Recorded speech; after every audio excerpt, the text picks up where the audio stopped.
Get Prime Video. You can watch Prime Video and your video subscriptions from your computer's web browser at Amazon.com or from a compatible streaming device. To start watching videos on your compatible device, you first need to download and install the Prime Video app. Amazon devices such as Fire tablets come with this software pre-installed. To get the app, go to your device's App Store and search for Prime Video and follow the on-screen instructions.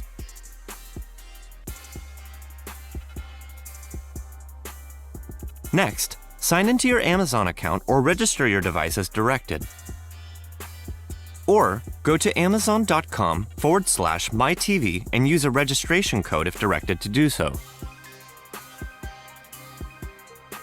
You can view and manage your registered devices and video preferences, such as parental controls and accessibility features, from your Prime Video settings at Amazon.com/video/settings. You can also go to Prime Video on Amazon.com and click Settings in the top menu. If you don't see your device under Registered Devices, make sure you're currently signed in to the same Amazon account you entered during the sign-in process. For more help, visit Amazon.com/help/video.